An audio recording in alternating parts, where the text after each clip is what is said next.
whatever you prefer.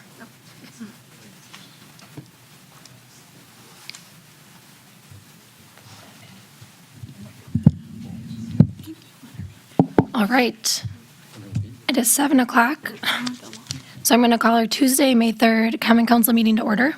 Megan, will you please take the roll? Davis. Here. Lampy.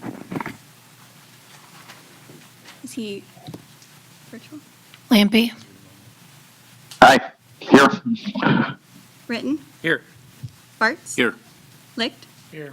Smith. Here. Schmid. Here. Wetzel. And Alder Romline is absent too. Okay. If you would please join me in the Pledge of Allegiance.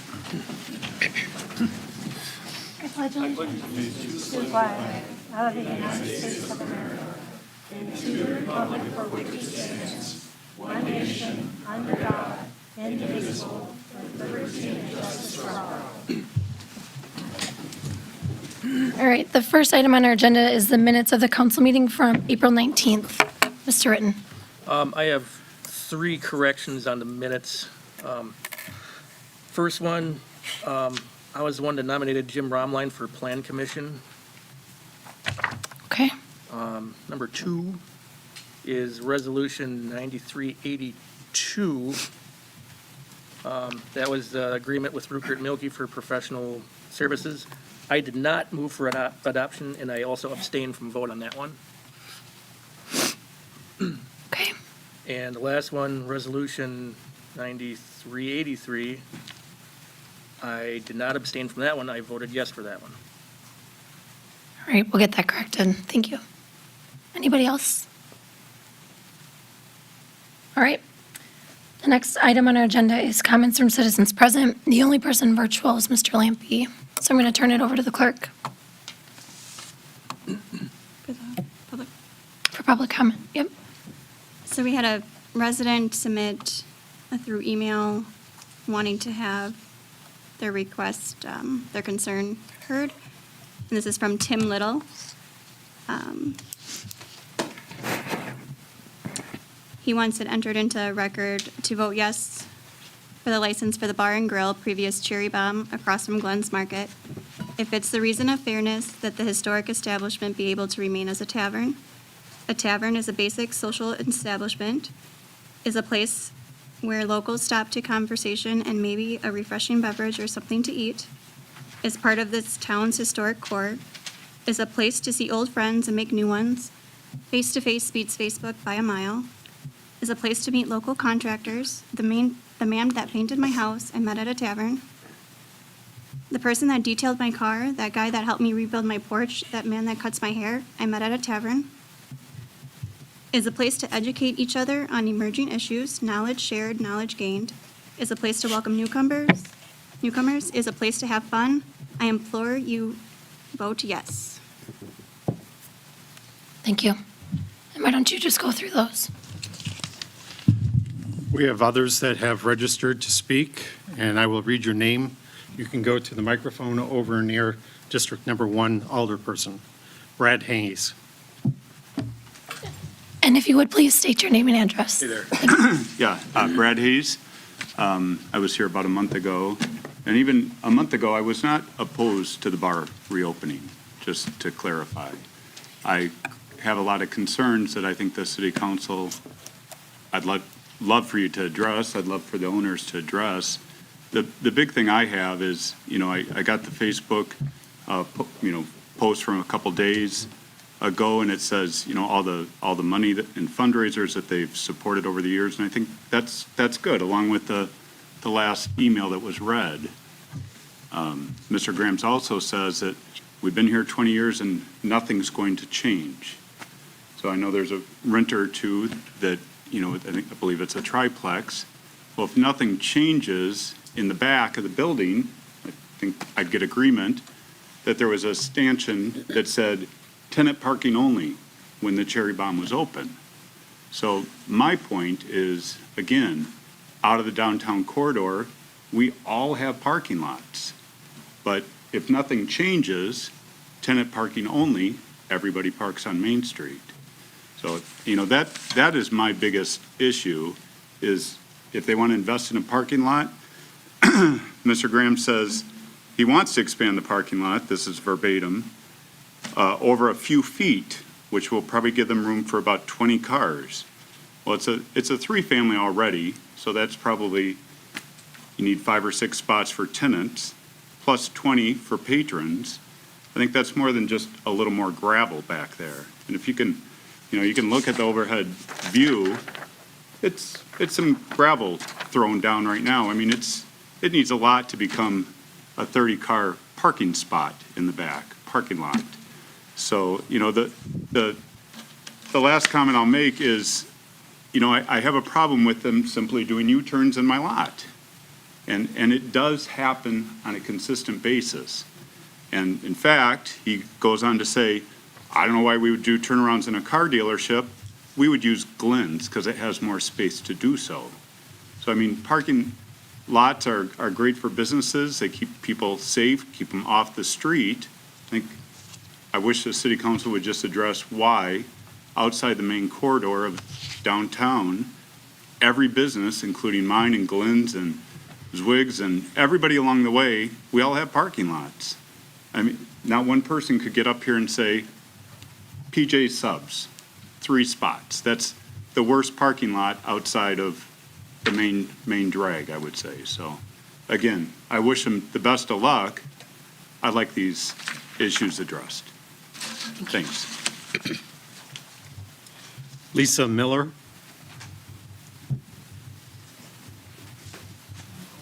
Let's see. White. I just wanted to address the fact I live next door to the bar there. I've lived there for the last 12 years. I raised 2 teenage boys, a dog and a cat, and never had no problem with the bar. And I don't see people turning around in his car lot at all. People turn around across the street at Glenn's all the time. But he's told the bar several times, people are allowed to park over there and they can turn around and he's more than happy. I don't see no problems with that bar in any way, shape, or form.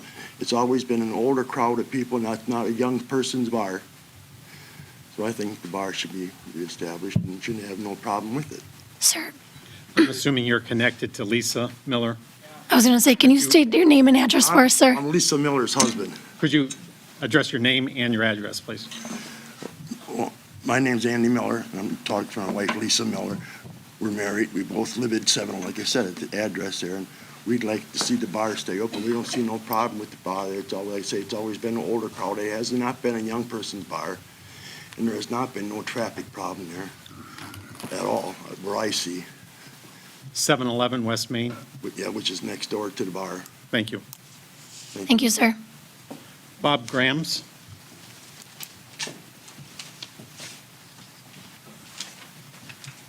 Hello, my name is Bob Grams. First of all, I want to start by apologizing by my social media page. It may have some topics involved just to raise awareness. I want to say National Enquirer news, but we got to the feeling that things were out of control and we were somewhat backed into our corner.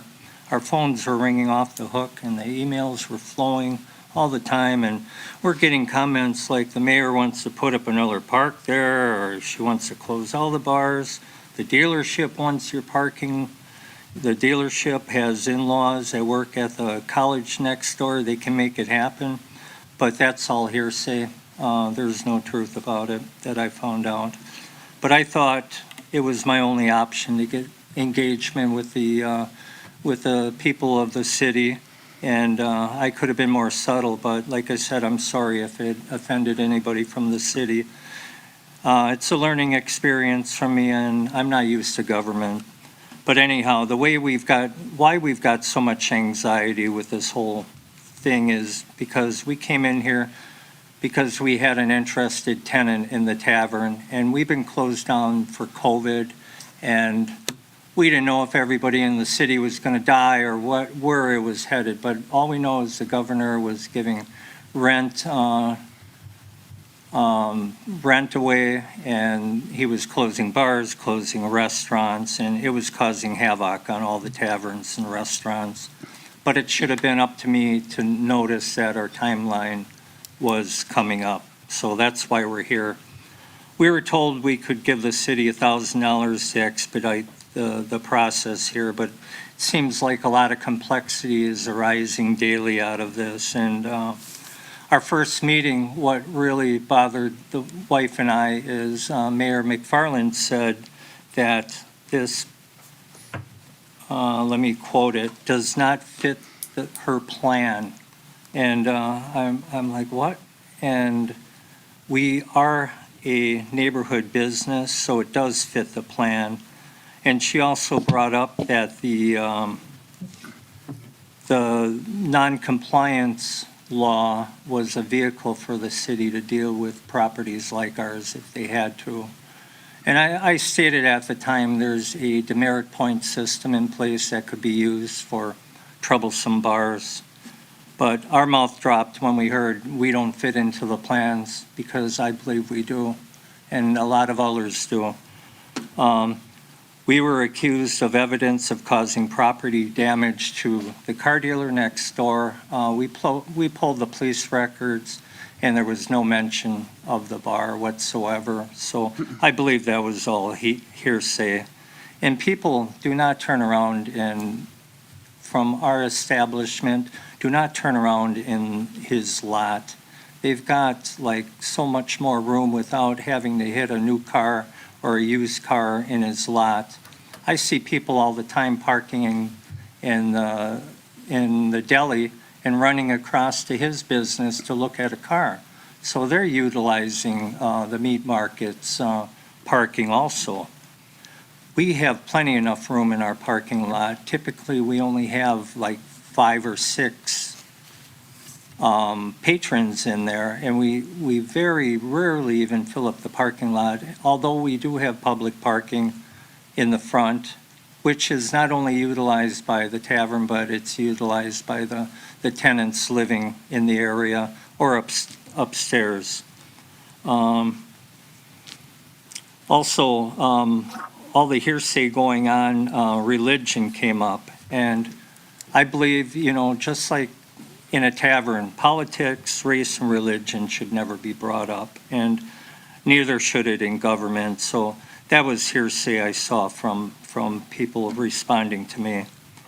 And if anybody in the council doesn't have all the details or are in conflict with our establishment for whatever reason, I think they should abstain from voting. We found out that there was a person sweeping the neighborhoods in the area of our tavern, persuading people to deny our variance. Who they are or what their affiliation is, I don't know, but thank you. Candace Grams.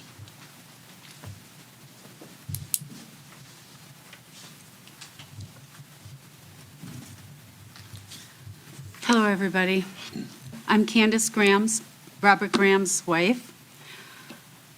First of all, I'll briefly overlap a little bit with what he said, but I had this together before I knew what he was going to even say. First of all, thank you all for the opportunity to speak and for us to be able to be here to answer and address any questions. I'd like to apologize for us not being at the April 19th meeting. We were not aware of being there. I don't know if it was a misunderstanding or what, but I know I had asked Mayor McFarland and Alex, when is that? When they said, well, now you'll go to the front of the city council. And I go, when is that? Because we want to be there to speak, to answer any and all concerns. And we're told May 3rd, don't forget May 3rd. Well, I never knew until now, and I've learned a lot, and I'm still learning to navigate the city website, but I'm navigating it. And, but I can't express the deep regret we have in missing that 19th meeting, the April 19th meeting, because we would have been able to answer any questions, I believe, then. And again, it may have been a misunderstanding, but we were told May 3rd, and we were really shocked when we saw it in the paper the next day that there was a meeting. And I guess you have 2 meetings a month. Now I know. So to give you a little background on my husband and I, for those of you who don't know us, we're both Christians. We both have ran businesses for many years. My husband, Bob, he's an electrical engineer for John Deere in Horicon. Before that, he was an engineer at Harley-Davidson, working in the Product Development Center in Milwaukee. He also has an FAA license. He is a FAA licensed private pilot. I have owned my business 39 years, covering Waukesha and eastern Jefferson County. When moving out here, I liquidated my business and invested in real estate for a change of venue, and also looking at my age and with the work involved, but still to have income coming in. We all know you don't settle on Social Security. 715 West Main Street has been a part of our community, operating as a neighborhood tavern since the late 1800s. I believe it is the second oldest establishment in Watertown. People and businesses that move into this area are fully aware of its existence. It's a neighborhood bar. We are not new owners.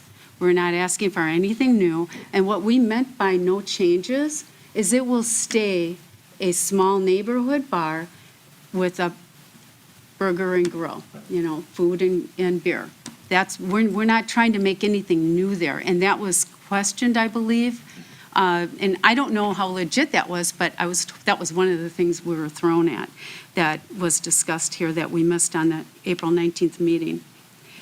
So we're keeping it the same, but we always update and renovate. This has been a neighborhood bar for many years, being the only establishment on that side of town. Patrons like to walk there, where they don't, any other entertainment, they're going way downtown, and they don't like that. We're the only neighborhood bar in that area. Many people, repeating. Currently, many bars currently operating past 11 p.m. in neighborhoods next to homes in other areas of the city. Some are fully surrounded by homes with only a driveway distance between their bar building and a home. And they're surrounded by homes. We, on the other hand, are more surrounded by commercial. We are the only bar in the city that would have that restraint of closing at 11 p.m. Other bars can run regular bar hours, closing at 2:30, and not held at the 11 p.m. My concern, the 11 p.m. closing time would differentiate this business from other like establishments and financially impact our business. A number of second shift patrons frequent our bar. They get off at 10.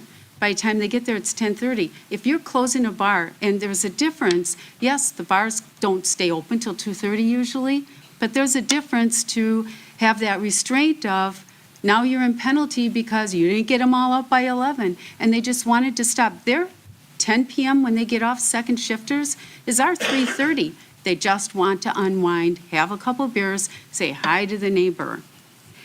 Besides the purchase of our, also pool leagues run late. The ones that don't shoot so well, those games run late. It's not uncommon to run up until 11 or a few minutes after, but that would put us at risk. Besides the purchase of our building, we've already invested over $200,000 in that property. The tavern has been remodeled with new coolers, tappers, and furnishings.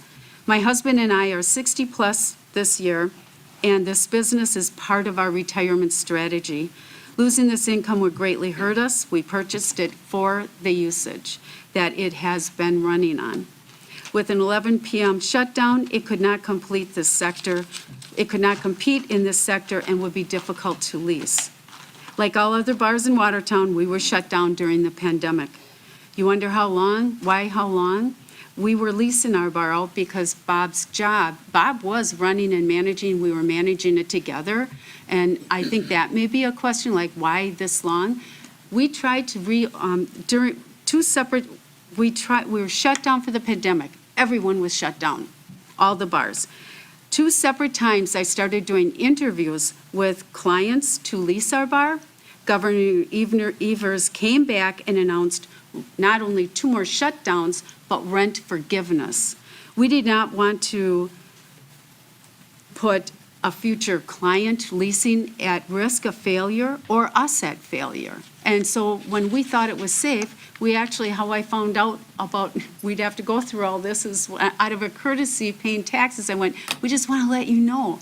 We just were waiting till it was like calm and we aren't going to be shut down again and put them at risk. How can they pay? That's how we lost our last person leasing who was doing the cherry bomb, and he did very well and there weren't problems there. But his lease was coming up and to be renewed, and he said, Candy, Bob, I'm really sorry, but I can't make money when I'm shut down. And so we understood that. A few topics came up on April 1st council meeting, and one of them was parking. And we have parking for 15 vehicles there, plenty of parking for 15 vehicles. And we also have off-street public parking, and it's never been a problem. We did bring photos. We showed the council photos of our parking, and parking is not an issue, and they agreed it isn't an issue. With the parking, no one goes into your property to turn around from our bar. I went the very next morning to the police department. I asked for any and all records. They looked and they go, there has not been anything to do with your bar. The one report they had was someone was driving down Main Street and turned in to do a U-turn and, as she said, quote, moved a little gravel. I submitted a copy of that police report at that last council meeting, that one. And she said, it doesn't even have anything to do with your bar. It was someone going down Main Street. It wasn't even coming from our bar. So that is not an issue. And with the parking, we do see, and our tenants see, cars pull over at Glenn's, park at Glenn's already, to go look at the cars at the Hayes Family Auto. So the one thing I think our neighbor with Hayes Family Auto has an issue with, he'd like to see it blacktopped. Well, it's not just a little gravel there. It has fresh gravel there, and it's just that not as much traffic is driving on that, but it's spring. We're just finally getting past this rain to maintain and groom, and I kill the grass. There's the gravel again. I mean, the grass was growing because there wasn't as much traffic there during when the bar was shut down. And in reference to tenants, it doesn't seem like he realizes our tenants. We've always been running apartments there with, and with the sign when it says tenants use only, they get one car per, there's no more than 4 parking spots needed. And usually it's only 2 because most of them, we have small apartments. They're usually single people who don't even really drive. They take a cab in town and work. And so we've only really, well, actually one time, and I do mark them when they need them, when the bar's open, for tenants to have their parking in back, and there's 3 spots we give to our tenants. That's all that's ever been needed in the last 20 years. I myself couldn't imagine not having a car, but evidently there are a lot of people who are single, like a small apartment, and they live in town, they do everything in town, they take a cab. So that has never been an issue. But it is gravel, and I think our neighbor would like to see us have blacktop on there.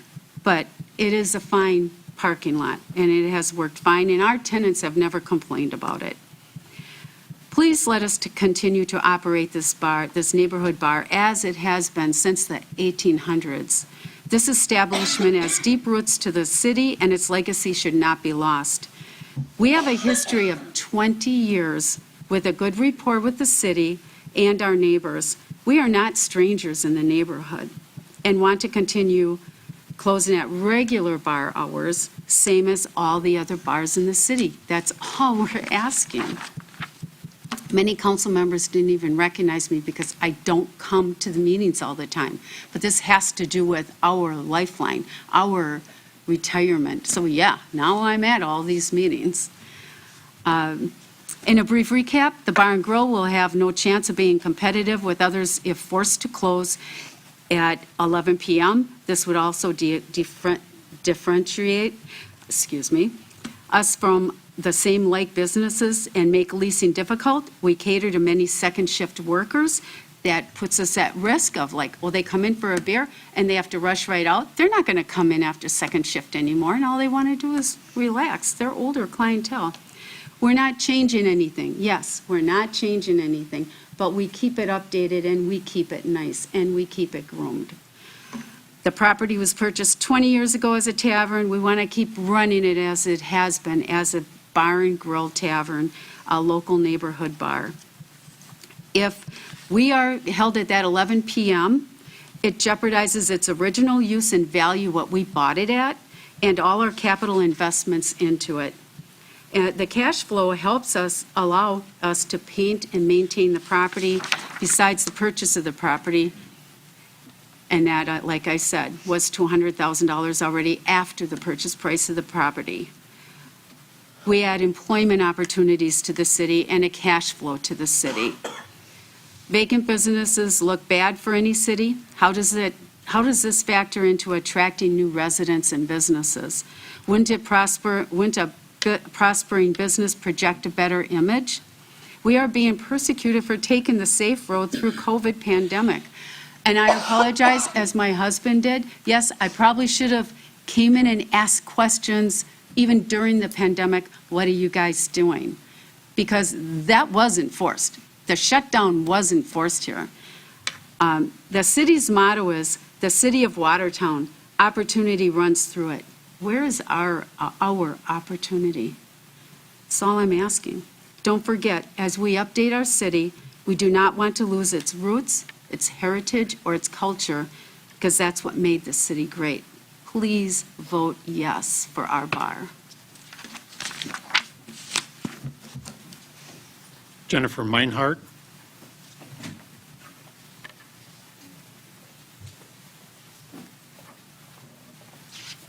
I'm Jennifer Meinhardt, and I live at 114 South Monroe Street, kitty corner to the bar. And just to let the record know, as we stated last time, that we're not in opposition to the bar remaining open. We would just like that it would keep its traditional hours of closing at 11, given the residential neighborhood that it resides in. Most of the neighbors and our family ourselves, we're up by 4:35 in the morning, getting ready for our day, getting our children off to school. And just the extended hours would create more noises throughout the night that would interrupt the sleep. Car doors slamming, or radio starting, or engines revving, or outdoor noise and laughter, and we've never had a problem with the bar in the years we've lived there, and that's very true. There's not been a lot, but in those quieter hours of the night, the sleep is important for our children and for our ability to function throughout the day. And we would just ask that the city council keep the bar open, but keep the hours at 11 p.m. Thank you. Robert Jorgensen.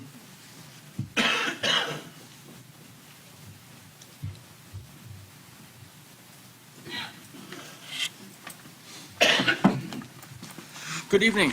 My name is Robert Jorgensen. I own Rock River Chimney and Fireplace at 216 South 3rd Street. I just wanted to bring a little perspective. I moved my business to South 3rd Street 2 years ago. I'm across the street from D&J Sports Bar. I have Silver Eagle behind me, a new CBD store to the south of me, and Jack's to the north of me. Just perspective. When I moved into that location, I knew what was around me. I knew that I would have issues with things like beer cans, beer bottles, people parking in my parking lot. And as a fellow business owner, I've spoken to all the bars around me, all my neighbors. We watch out for each other. We do what's in each other's best interest to stay open, to be mutually beneficial. And I can't speak to the neighborhood where Graham's establishment is. I've lived in neighborhoods with bars before, and it has its pros and cons. The sense of community. Personally, I would rather see a business open than a closed business like it is now with a for lease sale or for lease sign on it. I have a vacant building next to me at the moment. And do I like my clientele seeing that when they're coming from the Lake Country area or Sun Prairie to spend $10,000 or $20,000 on a fireplace from us in Watertown. No, I would much rather see someone there flourishing versus a vacant building. So I would just ask that we think about our community like a community and do what's best for all businesses, regardless of being a bar or retail or otherwise. That's all I've got. Thank you. Aaron Schrader. Hi. My name is Erin Schrader. I live at 1411 South 10th Street. I own a business at 700 North 4th Street, which is a tavern that is in a residential area. I am a huge supporter of Watertown and of all of its businesses. I am a member of the Tavern League, and I'm also a member of the licensing board here for the city of Watertown. I'm here because I think it's important to be supportive of my industry. I too read the post that Bob posted on Watertown Buy, Sell, and Trade. I was not happy with that post. I sent him a message immediately, and I asked him to take it down. When I read that, I had to take a step back, and I had to actually think about what it was he was saying and why he was saying those things. Today, I spent a good amount of time talking to Bob on the phone, and when we talked about it, we came to the conclusion that he wrote those things out of emotion. And I basically went over every detail on that message, and we came to a lot of conclusions. But I'll come kind of back to those after I kind of go through some things. I feel that it's important that he should get to, or that property should get to operate as a bar, staying open until regular bar hours, until the hour of 2 a.m. or 2:30 a.m. on the weekends. In our industry, because of COVID, it's very, very, very hard for us to survive right now. So he should be given every opportunity to make it go in our industry. It should be up to him whether he is going to close at 11 p.m. or at 1 p.m. or at midnight, which honestly in our industry right now, most of the bars in town are closed by midnight. But he should be given the opportunity if he needs to stay open because he has people in his bar that are productively drinking and should still be productively drinking, meaning that they're not past the limit where we stop serving, that he should still be able to serve that customer a drink if they want to be having a drink, or a burger if he's still serving or has his grill open at that time. I don't think that any business should determine that their business is more important than the next business. I think that that's very unfair practice. Just does not seem right. I think that when I looked for my location, I've been in business for almost 7 years. When I was looking to open my bar, I looked for about 5 years prior to opening the location that I looked at. And one of the locations that I looked at was Bob and Candy's location. And I kind of decided against it because of his location, because he is far away from where everything else is going on. But some of the things that you look at when you determine where you're going to open is much like what the last gentleman just said. When you look at where you're going to open your business, you kind of look at what's going on around you. So that bar, I would be willing to say, was a bar before Brad put his car dealership there. Just like on the other side of town where we have the frontage road, there is the Ford dealership, there is the Dodge dealership, but before that frontage road was there were the low-income apartments. Well, I'm sure that they took that into account before they decided to build their business there.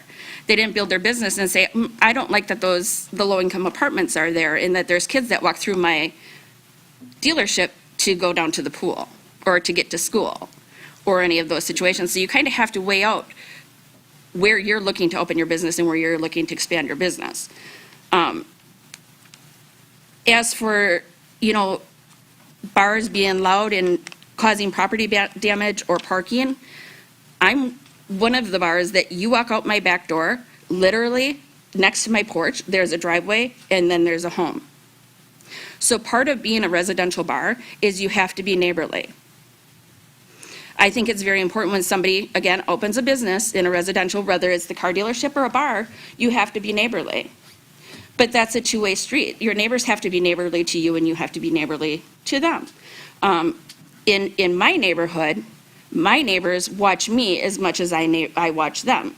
So they're watching my place when I'm not there, and I'm watching them when they're sleeping. I can't tell you how many times I've gotten phone calls because somebody down the street that had nothing to do with my business got sideswiped or got their car broken into, or whatever the case may be, that had nothing to do with my bar, but they utilized my cameras to see if they could catch what was going on. There was, an issue where there was car shoppers, and there was somebody breaking into cars and stealing purses and ashtrays, whatever ashtrays or whatever electronics, and we helped find them because of my camera systems. Most people don't have camera systems. Well, this was a few years. I think maybe more people have camera systems now. So again, that's being neighborly, being a good neighbor. You're neighborly. You try to work things out as neighbors instead of saying, nope, you can't be open these hours because I have this going on. You try to find a way to work well next to each other. As for parking, I'm trying to think what it is, but I feel like, isn't it open parking on both sides of the street there? And that street is super duper wide. So I'm not understanding why parking would even be an issue. That parking lot was big from what I remember. And I've bought cars from you. Your parking lot's full. I don't know why anybody would pull in there to try to turn around. I've seen people pull out of there and almost hit me because you can't see, because you've got cars parked all the way up to where people are pulling out. So it's almost like even a blind spot leaving your parking lot. I don't know why anybody would try to turn around, especially if they had drinks. Like, I can't understand why anybody would pull in there to turn around. I mean, that's not logical to me. Maybe where you do your service across the street, I could see maybe going there. But one thing that they could... Aaron, please address the council. Sorry. Yeah, thank you. So I'm trying to understand how parking would even be an issue, being that the street there is really wide, and even if people were parking on both sides, it would still be fine for even semis to get through on both sides. I don't see how parking could be an issue there.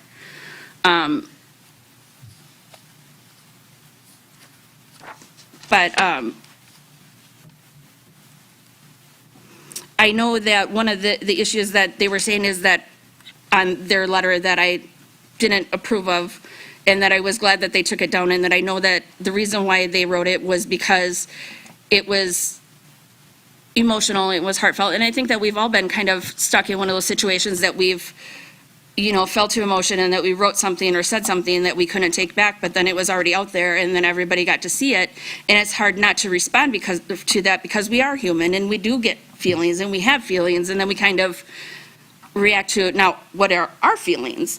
One of the things that they kind of felt is that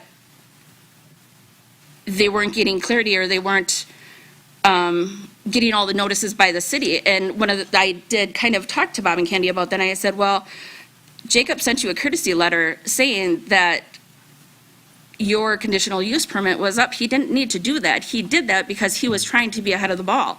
And they did appreciate that. And then once we kind of talked about all the different parts of the letter that he put out there, we came to a really good agreement, and he felt so terrible that he put that out there, and he came to really agreement. And he was in agreement that, that was an emotional letter, and he felt really bad about putting that notice out there. And he kind of felt, he wished that he could have maybe talked a little bit more to me, or that knew that what I did, and knew a little bit more about these things with the licensing board, but it's not something that's really out there, and that he knew that he could kind of utilize me as a tool, or even utilize the Tavern League. He's not part of the Tavern League because he doesn't have a running bar at this point.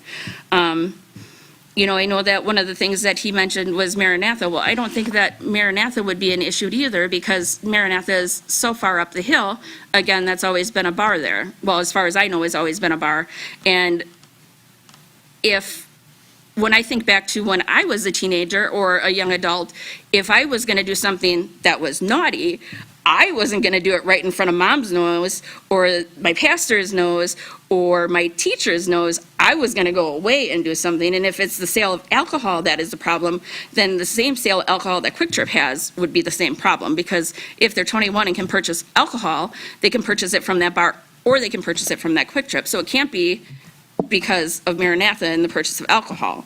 So I'm not, and again, I wasn't here for any of the other readings, so I didn't get to hear everybody's concerns. So I'm just kind of addressing some of the concerns that I was thinking, and when I was thinking that I was reading from his letter. You know, so I only have half the picture, and I'm trying to base or cover issues that I seen from what his letter or his response was on his post on the buy, sell, and trade. And try to cover some of the concerns that he had and some of the concerns that I talked through with him, and explained that those weren't, you know, those were more emotional issues and not true issues, and try to explain to him how that process was happening and why he kind of felt like this was a longer process, and, you know, just kind of work through some of these things with him.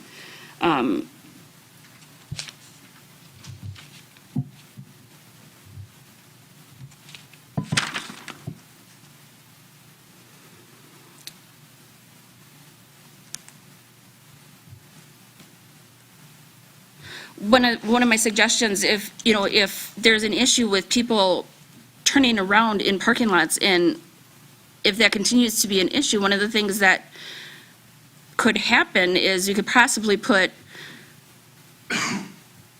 a chain across the parking lot so that people can't pull in and turn around. You can always put fences around properties. I learn all about fences all the time. Cameras. More security. Those are things that we always have to do at bars to make sure that people are acting right on our properties. One of the other concerns that somebody brought up was that pretty much all places have parking lots. That's absolutely not true. All businesses have parking lot, absolutely not true. Just thinking with not even thinking too hard about it while I was sitting there listening to everybody talk, just a few that came to mind, and this was just basically thinking about my basic route to my bar every single day. One was Don's, a new place that just opened. He has no parking. Tipsy Goose, no parking. A Wolf Pack, which is on 4th Street, or basically then that kind of really made me think anything north on 4th Street. So the first block north on 4th Street, the second block north on 4th Street, they don't have any parking lots. They utilize public parking or street parking. So there's many, many, many businesses in Watertown that don't have their own parking. Elias does not have their own parking. They utilize city parking or street parking. So there's many, many, many businesses in Watertown that do not have their own parking lot. So I think to ask them to put extra expense into their property and make them pave a parking lot, I think that that's kind of ridiculous when the thing that should be debated right now is whether they can be open the extra 3 hours or not.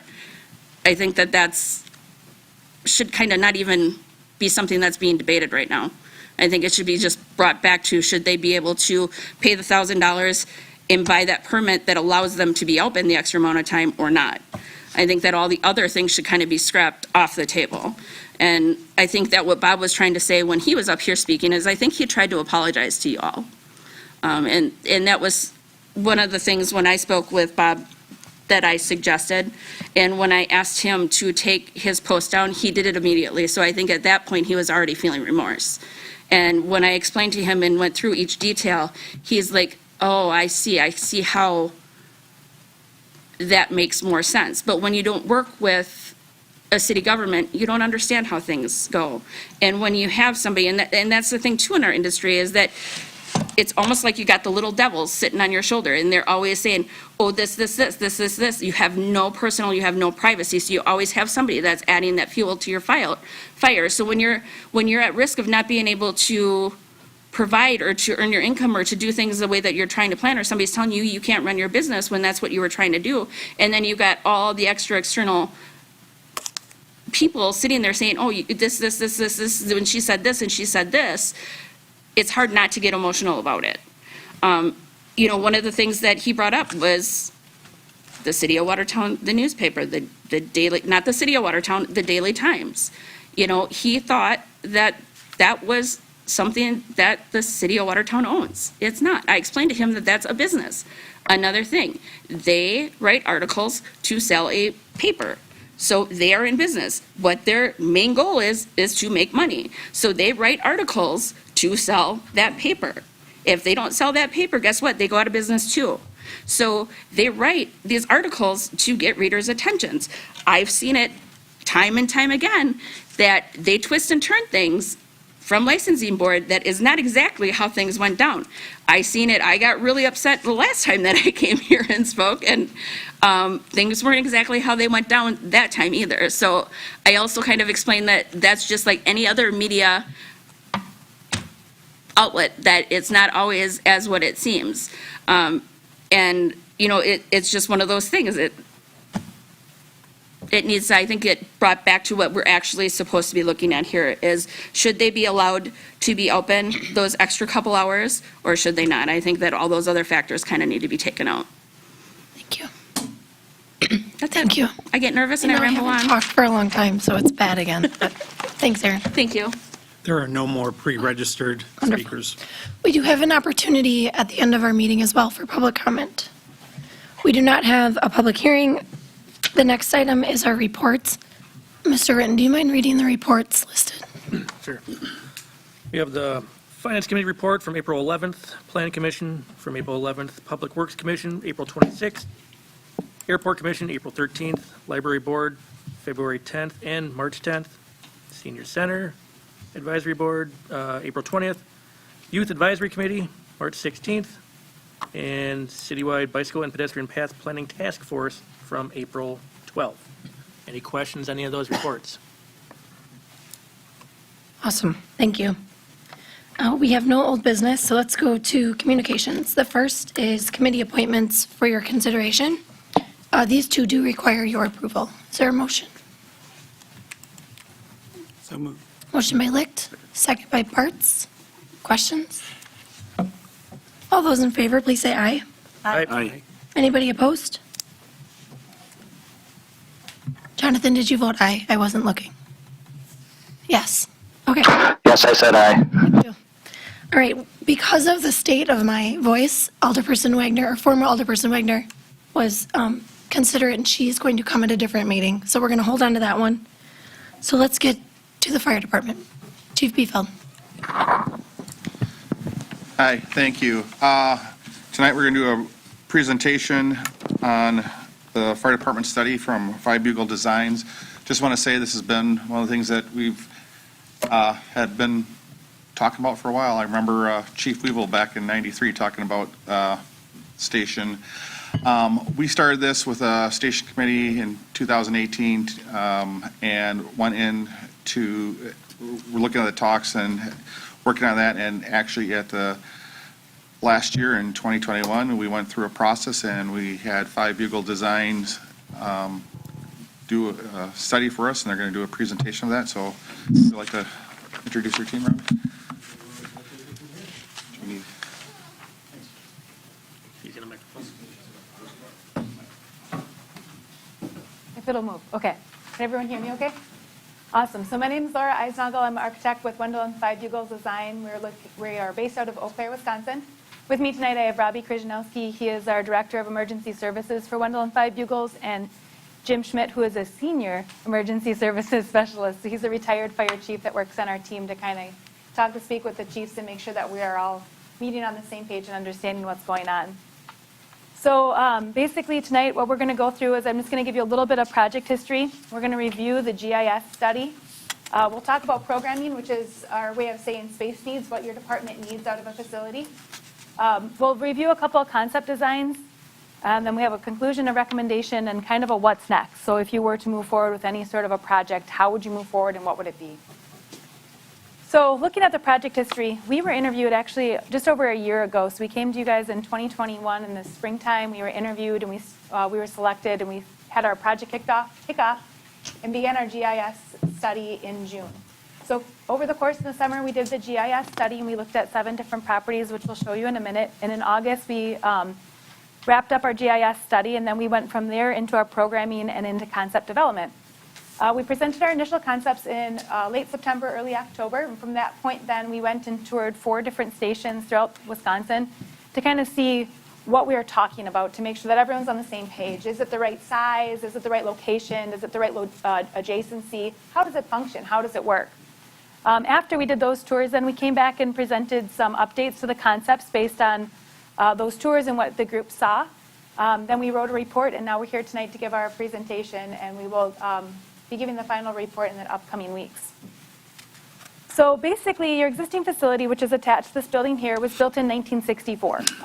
This is important to note because in 1960, the DOT, the federal DOT, established the size and heights for roadways. And so from this point forward, apparatus can't get any larger. But when this facility was designed, apparatus were significantly smaller than what they are now. So that's kind of an important date. At the time when this station was designed, it was a men-only department. They only had 5 apparatus, and all we did was serve fire. We had no EMS services. So 11 years after this facility was built, we added EMS services to our group. The fire portion of this facility is about 17,268 square feet. It's co-located within the building, within police and city administration. And as you are well aware, it's pretty landlocked. So we have roads on 3 sides and then the Rock River to the north. Ish. Northwest. Yeah, northwest. I was like, that's not quite right. So looking forward of how we are today, you have 26 full-time firefighters. We have 1 full-time and 1 part-time admin staff, 2 part-time fire inspectors. We have 12 apparatus on site currently, with an additional 5 apparatus located off-site. The department makes about 2,750 calls annually, which adds up to be about 8 calls in a 24-hour shift. And fire covers about 101 square miles of coverage, and an additional 54 square miles is covered by EMS and transport. So these are the properties that we kind of looked at to see what we were going to review. So there was one, the current fire department location, this facility here, 304 Hart Street, 709 Lafayette Street, 727 West Katy Street, 800 South Montgomery Street, and 701 South Church Street. So they're in yellow on the sites, or on the plan there.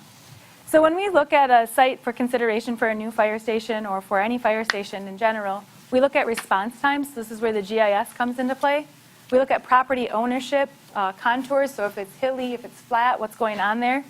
We look to see if there are railroads, streams, rivers, federal wetlands, if we have any FEMA flood zone areas that we need to know about, any large bodies of water or small bodies of water, and what is adjacent to it. So is it a residential area? Is it a commercial? Is it industrial? What's around it? So when we look at response times then, our goal is 8 minutes, and this comes from the National Protection of Fire Association. So the NFPA dictates that we would like to have about an 8-minute or less response time. So when you consider response time, we have our turnout time, which is what it takes for them after a call is given to get out the door and onto the truck and out the doors. So that varies between 60 and 80 seconds, depending on if it's an EMS call or if it's a fire call. So the EMS is usually in that 60-second, and that fire is in that 80-second response. So from that point to the incident is also included. So when we look at the GIS maps coming up on the screen, what you'll see is we want to stay in those couple of greens, that yellowy green color, and then that light orange color. We'd like to stay away from that dark orange, because that dark orange means that we're over that 8-minute mark, and that's not ideal, according to the NFPA. So I'm going to kind of fly through a couple of these sites, because I know we have a limited amount of time here. But basically, in this particular facility, what we're looking at is we have a couple of positives and a couple of negatives. So positives are it's city-owned building. It's great. Has excellent response times. You are mixed with other municipal departments, which is often a very desirable situation. We don't have any floodplains or national wetlands that we need to worry about. But the negatives of this site are that we have significantly outgrown, the fire department has significantly outgrown this space. And since we do have the roadways on 2 sides and the river on the 3 sides and the river on the other, we're landlocked. So there's not a lot we can do about the fact that it's outgrown. So looking at the response time, so this is the municipal boundary that the district covers. So you can see that in that green the next color green, and that orange color, within that 8 minutes, we cover about 90% of your municipal boundary in that 8-minute guideline from the NFPA. So like I said, this is excellent response times. So we want to make sure that wherever we go, we get equal or better than that. So the next site that we looked at was 304 Hart Street. So this is a vacant piece of land. It's large parcel, so that's a really great thing. It's relatively flat, again, great. There's space there for outdoor training, space for growth. But the challenge that we have with this site is that the response times aren't as good as some of the other sites that we looked at. It's located in a developed part of the city, so there's not a lot of future growth that's happening there. And then when they do respond out, we are in a residential neighborhood in this particular facility, so we would consider that to be a not as desirable attribute. So when we look at the response times for this particular site as well, the 304 Hart Street site, we cover about 88.7% in that 8 minutes. So again, it's not a bad response time, but it's not as good as some of the other sites we considered. So when we looked at all of that, we ended up not moving forward any further with this particular site. The next one that we looked at was at 709 Lafayette Street. Positives are that it's city-owned and that it's a flat site. However, there are several negatives with this particular site. So it is a rather small site for a fire station. It's challenging access, which is one of the most important things. Limited in green space. It's currently a ball field, so we would rather not take away ball fields to build buildings if we can help it. There's no room for growth and no room for outdoor training. So when we look at how much of the municipal boundaries, this one is covered within that 8 minutes. You're at about 91.5%. Again, it's really great response times. But looking at all those other negatives and then looking at where this one ranked compared to a couple other sites, this site was not considered much further than this either. The next one we looked at was 727 West Katy Street. Positives are that we have roadways on two sides of it, so we could have some really nice drive-through apparatus bays. We can access it from the north and switch to the south, plan north and plan south here. It is partially city-owned, which is always a positive thing. So negatives that we have on here is it is one of the smaller sites that we reviewed. There is some definite challenging slope. When we go to the east side, it drops off there, so that's not necessarily ideal. When we look at the response times of this compared to some others, it didn't do quite as well, which we'll look at that on the next slide. There's not a lot of room for growth. It would require a combination of several sites, and it would require purchasing several residential properties, which again is not really ideal. So when we look at this response time again, it's 90.4% in that 8 minutes. Again, this is an excellent response time, but compared to every other site that we looked at or the other sites that we looked at, they weren't the best. So this site we didn't look much further at after this. The next one is 800 South Montgomery Street. So the positives of this particular facility is that it's large, it's flat, it's got excellent response times, and it potentially allows for future expansion, depending on where the facility would be located on this piece of property. The negatives are that it's not currently city-owned. It does have a facility on the site, so that would have to be taken into consideration. There is a piece that is in the 100-year flood zones. We have to look at that. And then there's a little chunk that is in the federal wetlands. But again, these are all things that we can look at and make sure that the facility does not conflict with those. So when we look at this drive time, this particular site covers 93.4% of your municipal boundaries. This is really awesome. So it's a really great response time. We really liked this site because of that. So then what we look at after that response time is we also look at the radius of the station that go to 1.5 and 2.5. So that yellow line is the 1.5 and that red line is the 2.5 miles of the station. This has to do with the ISO rating for a department. Your current fire department has an ISO rating of 2, which is amazing. So we want to make sure that we keep within that 55 and that 97 will help us keep within that ISO 2 level, which is really great. Really good thing to keep here. So the other one that so that site, we did move forward and look at some options for consideration in. The other site that we ended up moving forward and considering for future consideration is the 701 Church Street site. So we call this one the former Shopco site, since it's right alongside the Shopco building. Positives is that it's a relatively large site again. It's a relatively flat site. This site did have the best response times of any of the sites that we considered, which we'll look at in a second. And it's already developed, so we're not taking green land and turning it into a facility. Negatives of this particular site is that it's not currently owned from the city. It does not really allow us to have any future expansion because of the way that it is, will have to be wedged in between all of the facilities there. And there are some concerns for safety with an uncontrolled civilian access from the neighborhood facilities. You have your McDonald's there, there's a bank, there's another little strip mall area that, we have to make sure that we can coordinate through. So this one would require a fair amount of on-site circulation just to make sure we can keep everyone safe when we are responding. So looking at the response times, this one definitely had the best response times of all the sites considered, covering 97.8% of that municipal boundary within that 8-minute mark, so that's excellent. And then again, looking at that ISO rating chart, that 1.5 and that 2.5 radius having 56 and 97% of your community covered with it, that's really great. So we want to make sure that we keep that no matter where we are. So this site we also moved forward with 4 concepts.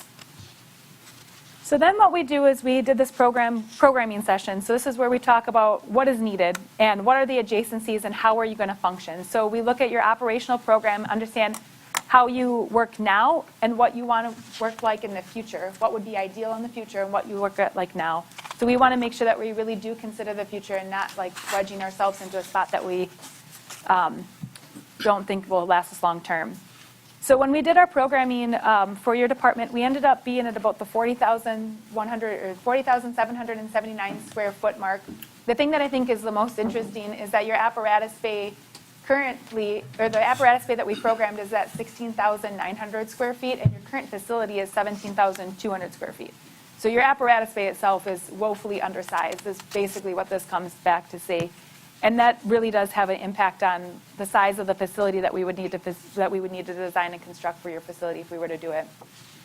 So when we're looking at concept designs, the number one most important thing for everyone to realize is this is by no means an end design. It is looking for relationships between spaces and departments. It's looking for approximate sizes. We're looking at just trying to figure out exactly how we can make it work and how it would function. So there's a series of colors there. So we have red for apparatus bays, blue for their support, yellow for administration, purple for training, green for staff support, and then some circulation and mechanical. So on the next couple pages, we'll show you some concepts. They are next to impossible to read on these slides. So when you do get your full report, you'll be able to see them on nice, larger sheets of paper. So basically what we looked at is we created this concept number 1 with the department. So concept number 1 is the larger of the 2 different concepts that we have tonight. So the first floor ends up being our administration, our training room, any public spaces that they're going to come to, our personal decontamination areas, our apparatus bays, and our apparatus support. The second level is a slightly smaller level, so it kind of steps in a little bit, and that is strictly for fire department personnel only. So it's all of the living spaces are up on that second quarter along with some mechanical spaces. So this particular option ended up being 37,700 square feet. So where would we put this then? So like I said, we did look at 2 different sites when we started putting the concepts on them. So this one was specifically designed for the Church Street site or the Shopko site. So it does have dedicated visitor, administration, and shift staffed parking, depending on which entrance we would like them to use throughout the facility. It provides circulation to the adjacent properties, so both to the self-serve on the true north, which is on the left-hand side, and then to anything that were to go into the Shopko facility on the true south. Again, we do have a little bit of concern with the uncontrolled civilian circulation during response times. So we would really want to make sure that we developed that area where that light gray and that dark gray potential roadway were to meet to make sure that we don't have any issues in the future. But one really thing that we do have to consider is that there is no room for growth on this particular site. So when we build this particular facility, if you look at how the apparatus bays are laid out with their current apparatus, your apparatus bay is almost full. There's one spot that does not have anything in it at this particular moment, and we can show you that later if you'd like to see that. So if we ever were to need more storage space, or if we ever wanted to do on-site training, this property does not allow it. We don't have a lot of space there. So looking at the concept 2, we were tasked to take the concept 1 and see if we could shrink it down without changing any program. So program would be we're going to take away a dorm room, or we're going to take away some sort of a space like an office. So what we did is we went through each individual room and we said, can we shrink it? So can we make this office a little smaller? Can we make these dorms a little smaller? Can we make the training room smaller? Can we cut any circulation? What can we do? So without reducing the function of the facility or the program of the facility, we were able to take out about 2,300 square feet of the project and create the option 2 or the concept 2, which is a smaller facility. So taking that site, that option 2 and putting it on that same Shopco site, the thing that you'll see is that it takes up almost the same amount of square footage, because it ends up being that although we did kind of shift things around, the overall footprint didn't really reduce by that much. So we still have the same issues that we would have on concept 1, where we don't have a lot of room for future growth and that we don't have a lot of room for outdoor training on this particular site. So then it came to, okay, what if we looked at that other site, that Montgomery Street site? So we created concept number 3, which went back to that larger site, because if the large project can fit there, then the small one can fit there for sure. So what we ended up doing is taking that concept and putting it here.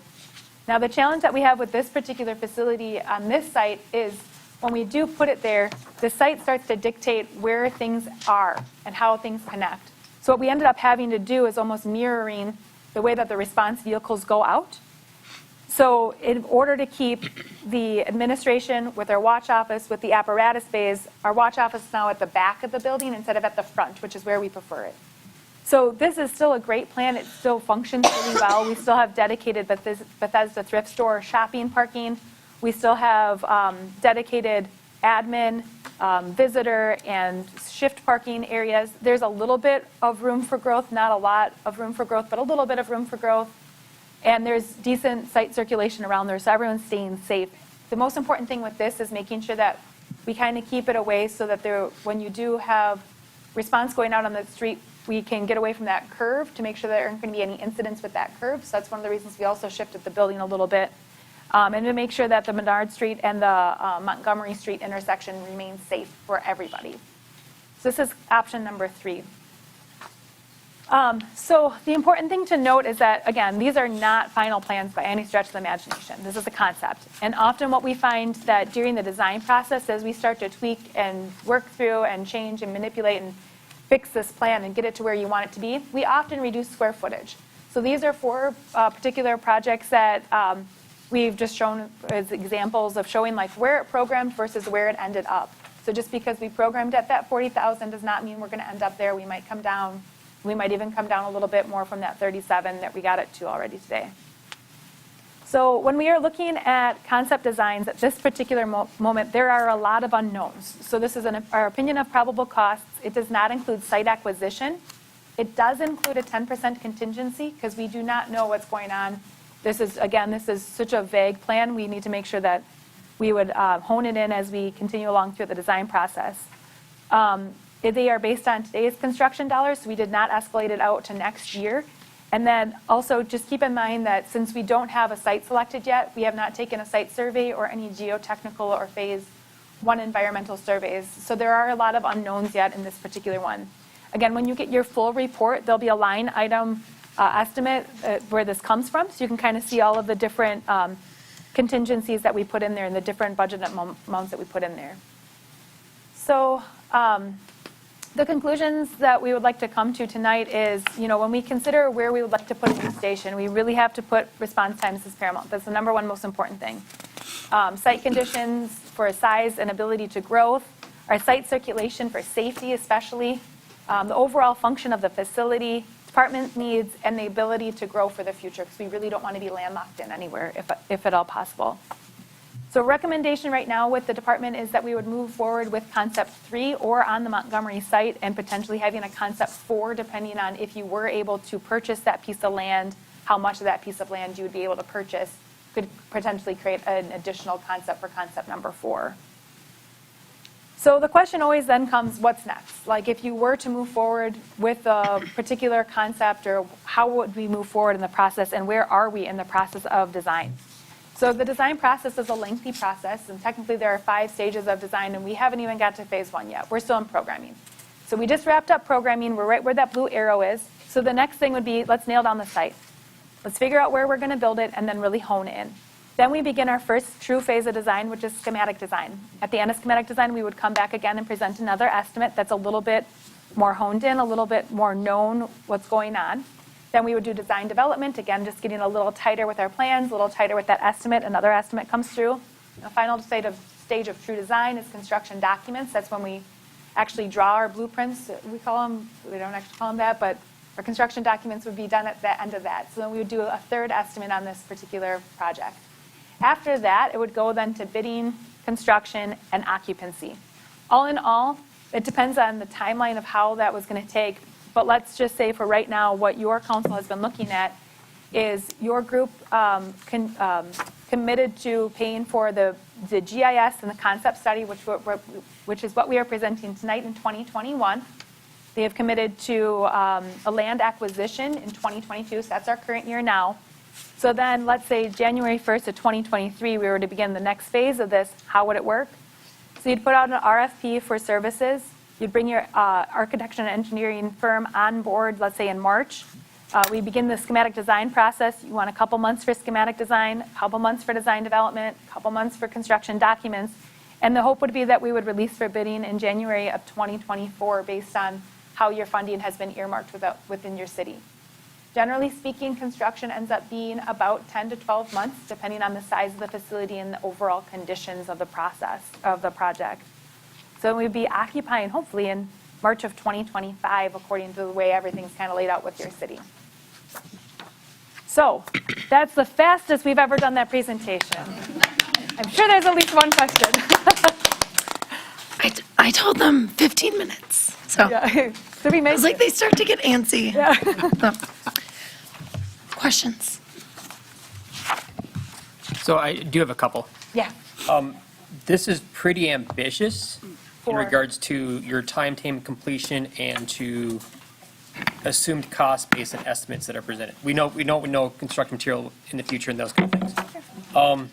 So my first question is the justification, and I did look at GSF, and I've talked to Chief in the past about this in the studies that have been done over the years. You know, the recommended number of firehouses that we should have in an ideal, perfect world that we could have in the city of Watertown. There are places in municipalities that are significantly larger population-wise than Watertown that don't run full-time houses. And I'm not saying we don't need one, but I do question where's the money coming from? That's the big one. Okay, this is a significant amount of money and in a very ambitious time frame to complete from start to finish in less than 2 years. I'll take that one, Laura. I was going to say, that's definitely not my. I would love, Yeah. I'd love to have you answer that question, but that's not fair. Yeah, no, so I well done briefing, by the way. How does this stack up to, we'll stick to Wisconsin municipalities in the state that are like size, and I know Watertown is one of the larger ones in the state. How does that stack up to like size municipalities with a similar geographic footprint? Because I know some of the cities are higher population but have a greatly reduced footprint. So like footprint, like population, how does that stack up to what they do? I would say it's pretty average, wouldn't you, Robbie? I mean, do you want to have the? Oh, perfect. Perfect. There. Yeah. Spread apart. You know, like, we designed the Verona Fire Station, very similar size. 30,000 is getting to be that max, 30 to 40,000 is that max size, and then you're starting to do satellite station, it seems like. You're starting to spread out. I think with this particular plan, a lot of apparatus. You have a lot of apparatus. When you look at the size of the apparatus bay, there's a lot of apparatus there, which makes, obviously, you're housing all of your equipment, which ultimately makes your station quite larger, So, I think it's in the area, of a typical, central station for this size community. When you aren't splitting up into 2 or You don't have 3 different multiple stations. stations. If you're keeping it at the one station model, then it's pretty average for the amount of area you cover, I would think. I would just add, too, that I come from a community that's very similar to the city of Watertown, city of Marshfield, Wisconsin. Very similar as far as the operational challenges, the operational model, with fire and EMS being combined under one roof. And I can tell you in 2009, we built a brand-new central fire station, about 34,000 square feet, but that was in 2009. And I don't believe we have as many apparatus vehicles as you have here in the city of Watertown. So I'll take the money question. And then you can correct me too on staffing, but we can't staff a satellite station. So that's why we're going with still one station. Money. I'm going to be brief, even though I like to talk about money in longer terms, but what this will be is a legacy borrowing. So we normally borrow for 10 years, and with legacy borrowing, it's more like 20. with all of the financing that we've done since 2021, Baird has baked in a number for the station. So the borrowing that you all just approved, well, part of you approved in the summer, baked in a number. Now, this number's higher. I highly suspect this number will come down, well, at least the square footage, because that's what we've seen, is it will come down. So hopefully the construction costs would come down as well. And it's built in at 10% contingency. Yes. Some people drop that to 5 when it comes construction time. So that will drive the number likely down as well. But it's a 20-year borrowing. Baird has built it in, and it would have to be something similar to, they call it legacy borrowing. So things that will last our lifetime. Okay. So the square footage isn't, for me, a concern because I understand commercial operations, you require more space. They prefer on-site training. You want an area where you can have your apparatuses in there and do basic maintenance or preventive maintenance on their, pre-chip checks and have the room to work. That makes complete sense because the more internalized you have it, it reduces your costs long-term. It's the response times. In some of those locations, I question even why they were even looked at. I think they were looked at just because they were open sites, or I'm not exactly sure how we got those ones. We Yeah, got them it's- from Craig, so Yeah, I mean, I'll defer that question. One thing to point out on that GIS too is it could be any site. Yeah, I mean, we could pick anything. I think it was a starting list. Yeah. If 2 months from now, something opens up and you need us to look at it and put it on the map and see how the response times is, that's easy for us to do. We put it on there and go. So you start somewhere, is that the option tonight, the perfect site? Well, if you get it or you can't get it, or how does that all work out in the end, right? But there might be something else that opens up in next week, we don't know, right? So if that comes down to any new sites that pop up along the way, we certainly can look at those and keep looking at them as you go. Before Craig speaks, Laura, it's 80%, right, is the goal? Yeah, 80% And they all were, for NFPA. and they all were within that. Yeah, that's correct, yeah. Yeah, all of the sites that we looked at actually had excellent, according to NFPA. So NFPA would like 80% of the calls be answered within the 8-minute mark. And your lowest ranking one, I think there was one in the 70s, but all of the other ones were 88 or above. I mean, all of the sites were really great. So now you said that the designs, as we progress forward, will be easier to read, more blown up. Yeah, Now, you mentioned the one having drive-through bays. they all have drive-through bays. Okay, that was my question, is they all have drive-through bays. They're all going to be segregated to make it ease of access so the trucks can go in one door, come out the next, just to reduce turnaround times and make for just an efficient flow of traffic, which would then, in fact, mitigate some of the concerns in the one location where the Shopko place is, because you can mitigate that with traffic flow with T-wall dividers to make it easier to funnel. So they all have drive-through bays, but I did want to bring this up. So what's going on here is the red is obviously showing the apparatus bay. It's just kind of a zoom in. And then we labeled all of the existing apparatus that your department has. They're all labeled there. So your Med 51, your Med 52, all of them are in there. So as you can see, they are drive-through, but you're double or triple stacked in every single one, even with that large of an apparatus bay.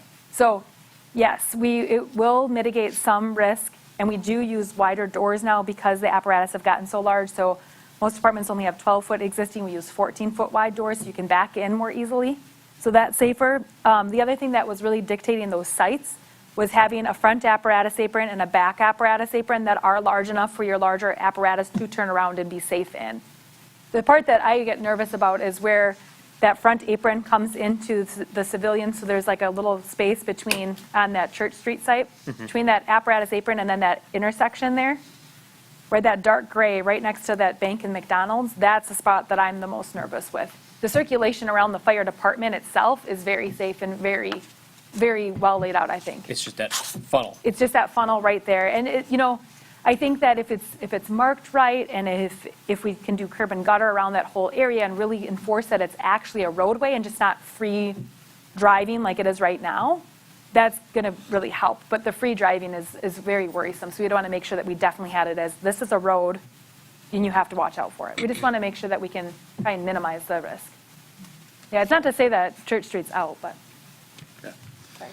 So when we looked at the lot size, one of the things we were looking at too, and seeing what was like the open properties and some of the things that the city had owned at some point there. And a lot of things that we found out later on is that the footprint after the concept designs wouldn't fit those areas. So they were basically taken out, but we're trying to find something that we could say, here's what we own already. Or who we've talked to. Yeah. So both of the top two that we saw on site, we've worked with the property owners on both of them so that they knew that we were considering them and they wouldn't just hear about it tonight during a public meeting. So they both, Craig's had conversations, I've had conversations, so they're aware. Can you talk about the station committee, just so that they know how much the crews? Sure. Stations Committee is made up of,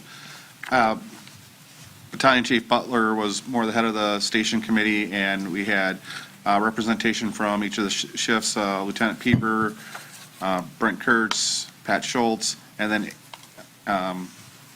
Deputy Chief Rotterberg and I also were on there. They, we had them sit down, talk to the crews, get everyone's input.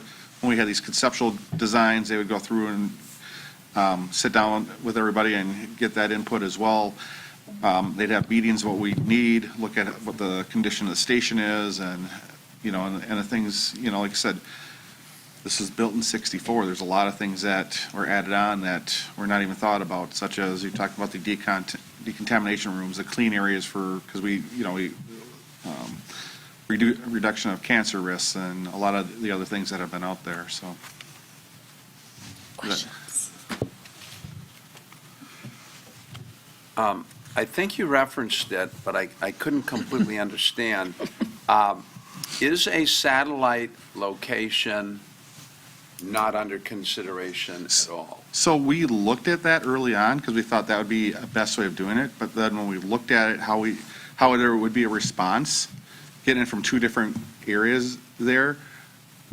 We have minimum staffing of 6. We have a 4-person engine. And doing that, we'd almost need to have 3 additional people per staff to be able to efficiently respond from both locations to a fire. And that would be, looking over that was almost an extra $1 million or so a year in personnel costs. So staffing is the cost prohibitive factor for a satellite location? Yes.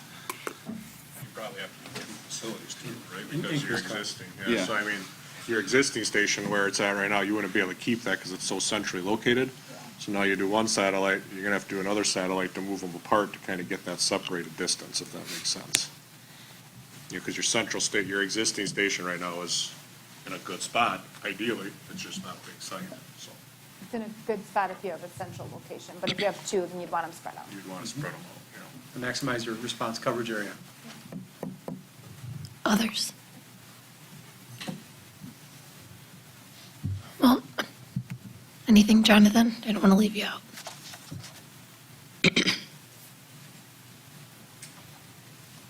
Okay.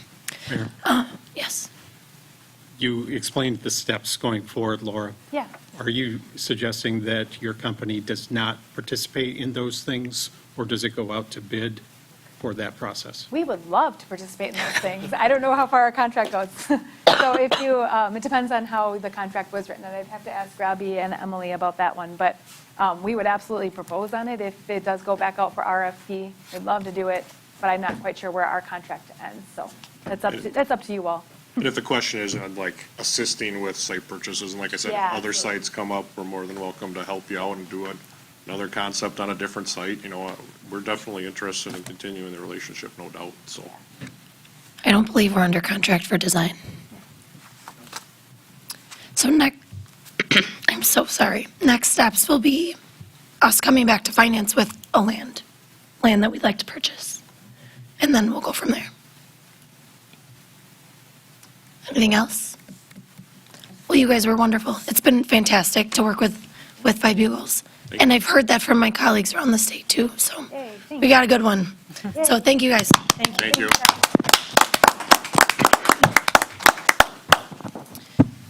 And then Jordan, if you can switch the screens in the room.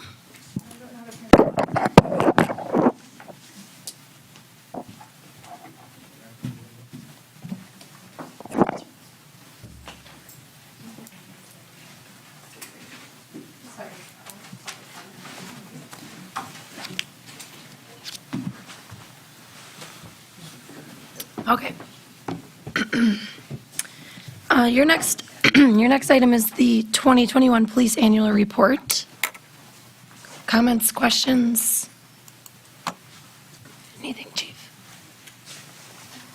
No, I don't have anything, but if you have any questions after looking through it, feel free to contact me or Assistant Chief Olson, and we can gladly walk you through any part of it, so. Thank you. And then, Dana had a question. I was just going to say, I thought it was really interesting. I read it cover to cover, and it was particularly helpful to see pictures of the staff. That was very interesting. But what stood out to me was that the domestic abuse arrests or incidents were down so significantly. And I was curious if you had any thinking about what's going on there. You did mention, or the report mentions, some services that we're working with, but that was a positive thing to see. You know, I can't contribute it to anything specific. You know, some people have said that because of COVID, Yeah. that a lot of victims are not reaching out because victims and abusers are at home together. I don't know how significant that is in our city, and I don't know how significant that was last year. Right.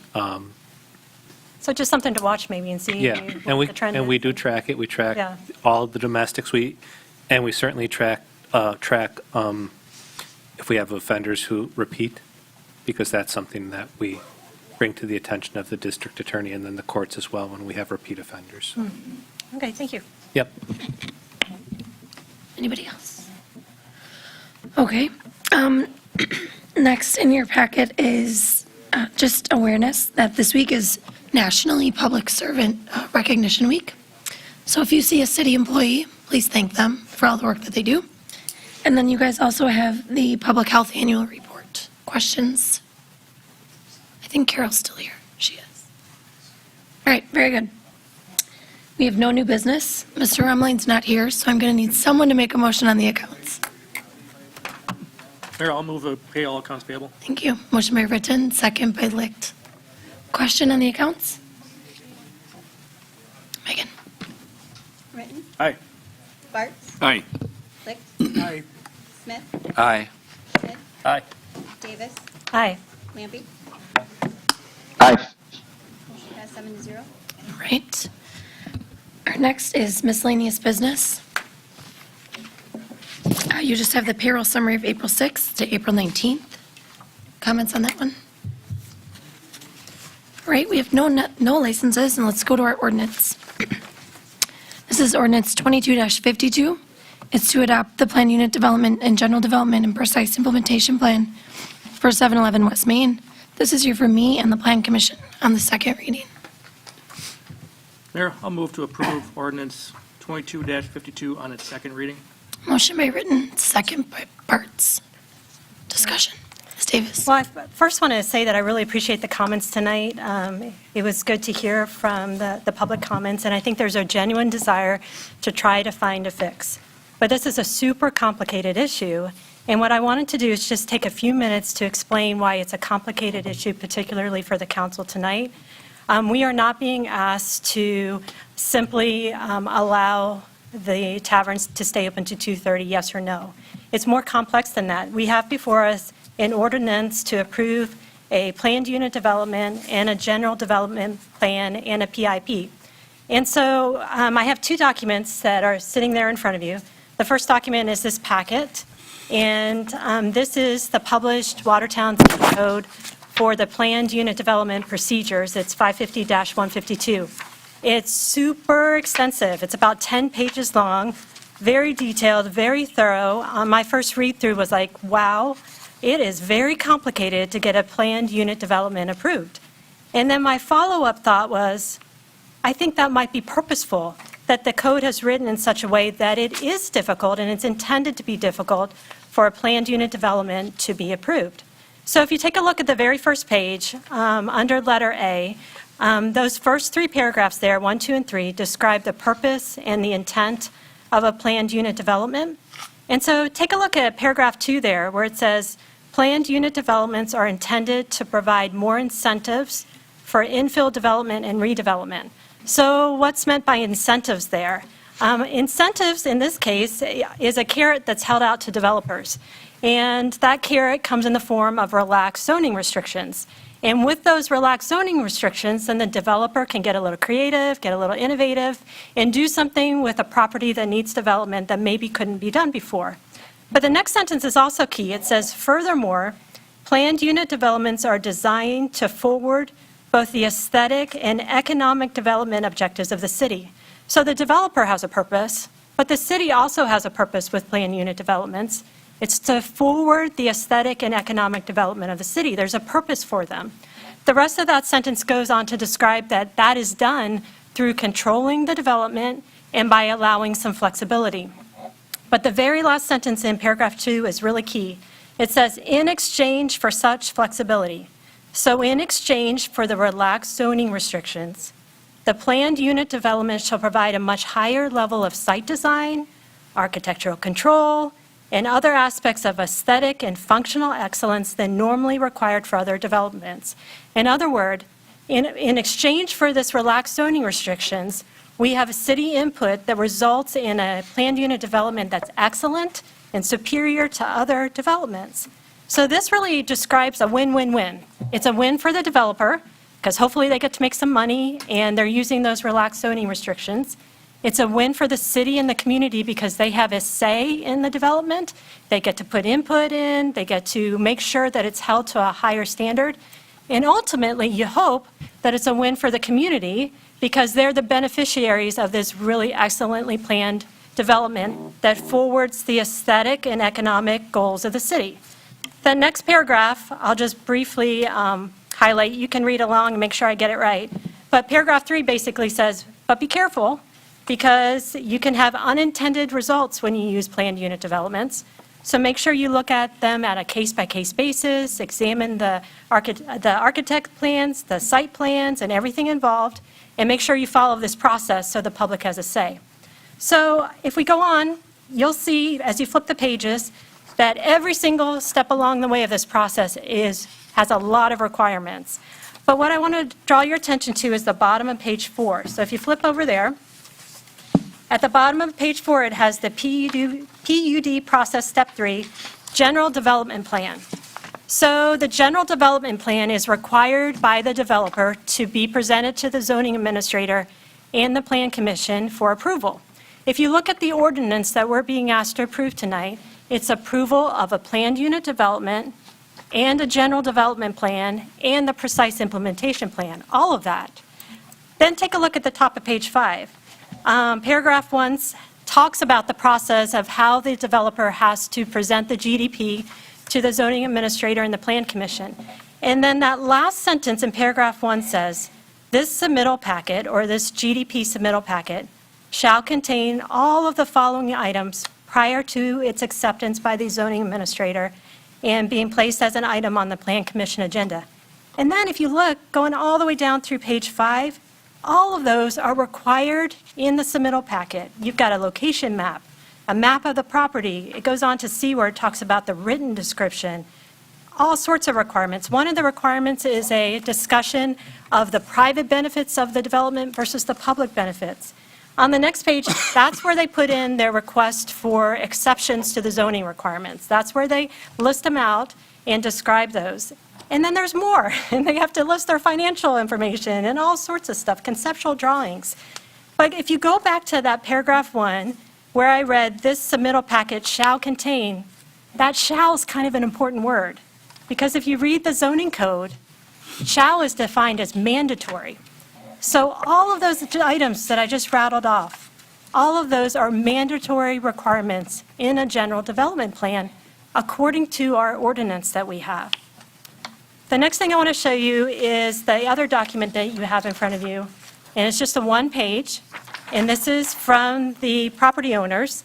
And I actually believe that this was the application that they completed to just be heard by the Plan Commission. And that application is fairly simple, so it's understandable that this one-page document doesn't have a lot of stuff on that. They weren't asked for a lot of information. But what you need to understand is that this one-page document has been approved by the zoning administrator and the Plan Commission as the general development plan. This is it. But if you look at it, it doesn't have any, very few of the required items for the submittal packet. there's just hardly anything on here. And I was told that the reason that this was accepted as the general development plan has to do with item number 1 there. So if you look at item number 1, they said in their application, nothing with the site or floor plans will be changed. Nothing's going to be changed. So we are being asked to approve tonight a planned unit development where there's no development planned. And so that makes it a little problematic. In that first description paragraphs under letter A, it was talking about that exchange that happens. In exchange for the lowered zoning restrictions, the city has a say in the development and something's going to happen. We were kind of told in our last meeting that a planned unit development can be for development, but it can also be for relaxed zoning restrictions and just for relaxed zoning restrictions. But as I read this code, I'm just not seeing that in there. I'm seeing that every single time it talks about relaxed zoning restrictions, it's done in the context of development, of something happening, of the city having a say in the development, and in an end result being something that's excellent and to be beneficial to the whole community. So, as you lay these side by side, that's why this is a really difficult situation that we're being faced with here. I almost think that this packet or this ordinance as it's arrived to us is just a little bit incomplete because it doesn't have a general development plan that includes all of the necessary components. I think it's super well intended. I think the people involved in this were well-meaning. I think we're trying to find a tool that works, trying to find a legal tool that would allow them to stay open to 2:30. But this particular planned unit development tool, I don't think is the right fix for this problem. I think that we're being presented with a planned unit development that doesn't meet the intent of the ordinance. I also think that this planned unit development doesn't require the actual items that the ordinance says that it has to require. As I look through there, there's no exceptions. It doesn't say if you're just getting relaxed zoning restrictions, then you don't have to submit the general development plan. That's just not something that I'm finding as I read through this. So I just wanted to end with one thing. As I read the zoning code, it seems like we have 3 options tonight. The zoning code says that the Common Council may approve the ordinance, or we can approve it with modifications. And then the other choice is that we would deny the ordinance. Those are our 3 choices on the table. If we deny it, then technically the applicant can't resubmit for 12 months, but there is a caveat. It does say that if there are significant changes, that it could be brought forward again. And so because we have an ordinance on the table that just does not meet, or I'm sorry, an ordinance on the table that just doesn't meet the code, I don't know that we can vote to approve it tonight. Thank you. Others? Mayor?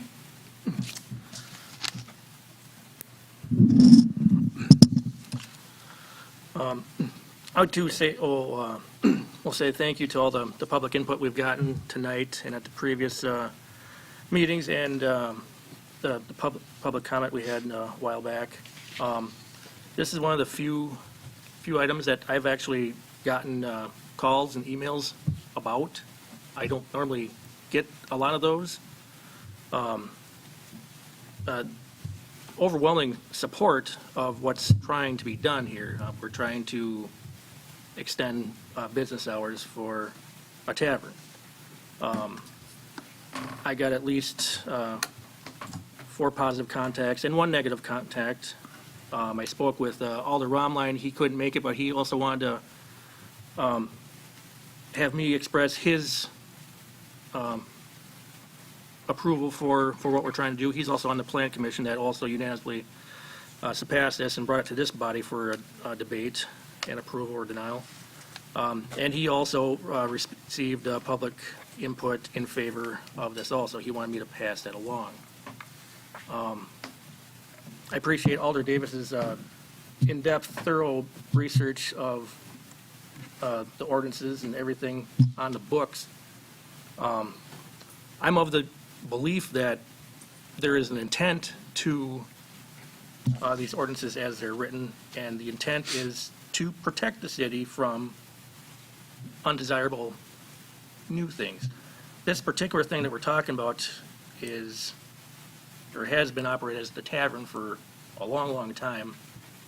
And I believe city staff, zoning administrator Jacob, looked at all the options and how the city can best accommodate this business to run as they wish. And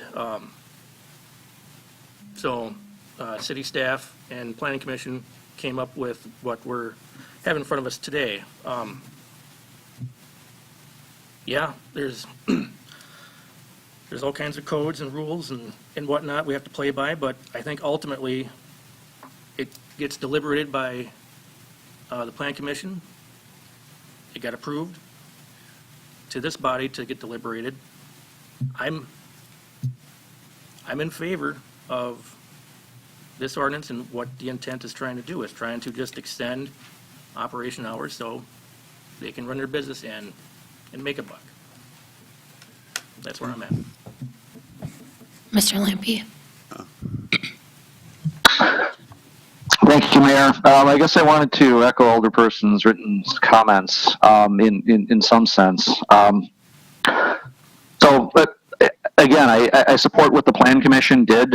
It sounds like there was some initial back and forth. There was a negotiation. The Plan Commission provided us with a unanimous recommendation to move forward with this ordinance, and then the council gave a preliminary approval at its last meeting. And in some respects, I guess I'm a little surprised by some of the comments coming back about the city looking for a zoning loophole to block this thing. I want to make sure that everyone is clear that the Plan Commission did unanimously approve this and pass this on to council.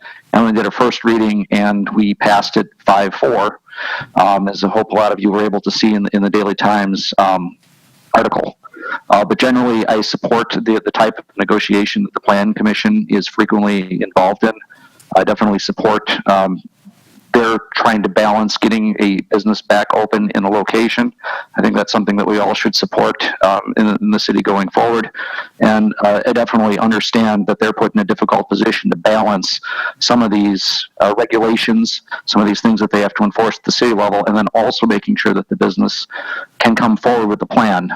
So I just wanted to put that out on the table to basically remind the folks that might be listening here that essentially we're starting from a position of a positive, having worked with the property owners. Again, unanimously approved through Plan Commission, and then we approved through council. So hopefully we'll do it again tonight. Thank you. Thank you. At our last meeting, I had not had an opportunity and really didn't even know that this issue was proceeding through the review process. But my general approach to legislation is to put great deference to the committee that has oversight for the particular review and recommendation. And I had a number of questions. We didn't have, for instance, the minutes of the April 11th Plan Commission minutes at our last meeting. So there were some holes in our ability to accurately review what we wanted to do.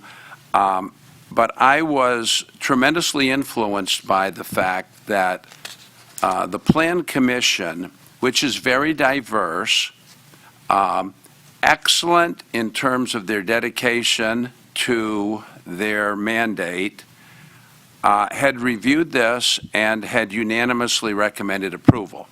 So I voted in favor of the ordinance last time, primarily because of that unanimous recommendation. I have done an awful lot of contacts over these last 2 weeks. Pretty much everybody that has come in and spoken at either the public hearing or the Plan Commission over time.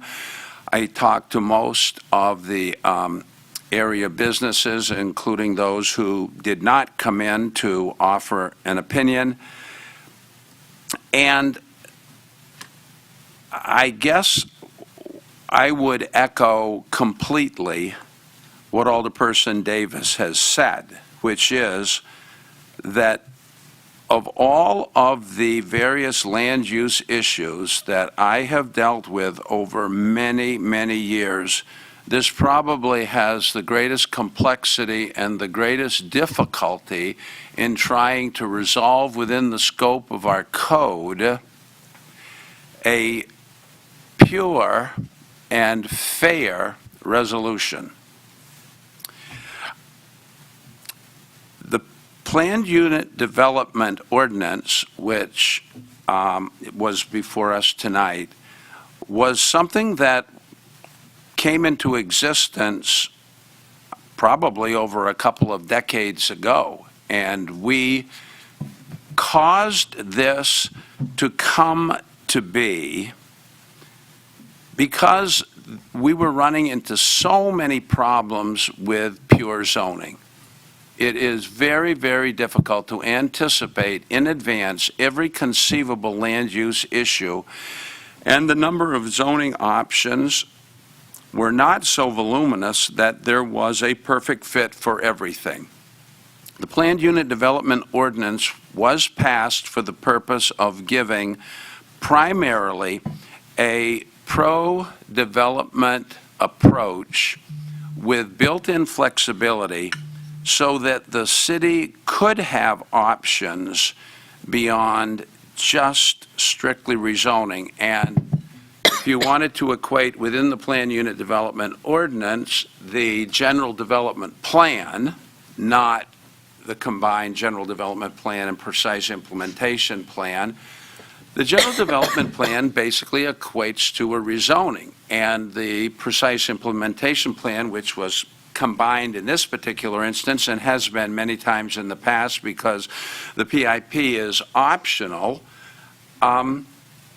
it is something that the Plan Commission has used on a number of occasions. So what I think I would like to do is to try to bring to our consideration an assured understanding of what the background is in this particular instance. It is not only complex, it is long-standing, and it is something that is a challenge because it just doesn't fit in a typical land use review. This business is not just a tavern. It is a tavern with 3 living units at 711 West Main Street that has been a Watertown business for almost 100 years. Its current owners, both of whom spoke tonight, Bob and Candace Grahams, have been very commendable community citizens for the 19-plus years that they have owned this business. The business, in trying to picture how it's going to fit in a review process, predated by many decades our current zoning code, predated by many decades our current comprehensive plan. And because of its unique status as both a residential property and a commercial property, like many businesses, this property is what is called a legal non-conforming use. And everything went along fine under that status. And then COVID changed everything. The Grahams lost their lessee, who basically caused the building and the business to be closed in 2019. This business has stood vacant, empty, since then. They surrendered a food license. They surrendered a liquor license.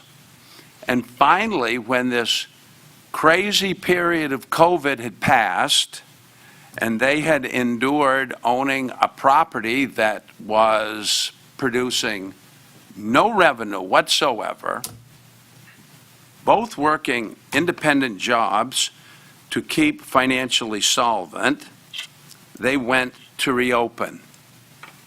And they ran up against what we'll call the code. Sometimes we can regulate ourselves so extensively that nothing will get done. What they ran up against was a provision in the code that says a legal non-conforming use is lost if 365 days elapse. And the Grahams lost their legal status to operate. For the city to allow them to come back into a business status, there was no good option whatsoever through rezoning and licensing. So the city, in its very best efforts, has been trying to help the Grahams reopen with this plan unit development approach. It is a flexible option. It was created to be pro-development and pro-business. And I believe the city, especially the mayor, the plan department, and the plan commission are much to be commended. They have tried most creatively to legally return this business to its prior status. They have sought fairness at every step along the way, during which two issues have developed. The first one has to do with the hours of operation. Previously, under the legal non-conforming use status, they were regulated like other taverns in the city, and they were able to remain open till 2 in the morning or 2:30 on weekends. There are many taverns that are neighborhood taverns, would fall under a different classification today in the, probably as a neighborhood business. And I counted at least 9 that were somewhat comparable to the Graham's business operating in a residential area. Every one of their competitors is able to stay open until 2 or 2:30 in the morning under the liquor license section of our code. Requiring 11 o'clock closing would make the Grahams non-competitive, and I believe it would be unfair. The second major issue that arose had to do with parking. The issue of parking is not a practical problem in this particular instance. There has always been adequate off-street parking for their business, both the tenants and for the tavern. The parking area holds between 15 and 20. There are 3 on-street sites directly in front, although they are extra. A neighboring business has been concerned, and I think justifiably so, about the way that on the south side of West Main Street, in this vicinity, are 7 designated parking spaces. 3 of them are in front of the tavern, and 4 of them are in front of his property. Over the course of time, he has purchased additional property moving eastward.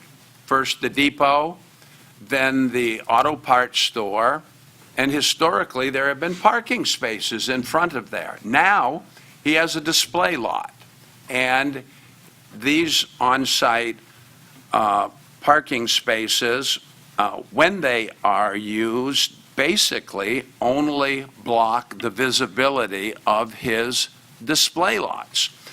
So in an effort to try to ensure as much fairness across the board, tomorrow evening at the public safety meeting, there's a request from Mr. Hayes to remove the 4 parking spaces in front of his property. This will tremendously advance fairness to both neighboring businesses, because the spaces being requested for removal are not needed by the tavern, and they will improve the visibility of the car sales business next door. For us to be pro-business and pro-development, we need to be fair and conscious of the interests of every business. And I think we can take a great step in enhancing that fairness toward Hayes Auto by removing those 4 sites. You'll hear more about it. Everybody is welcome to come to the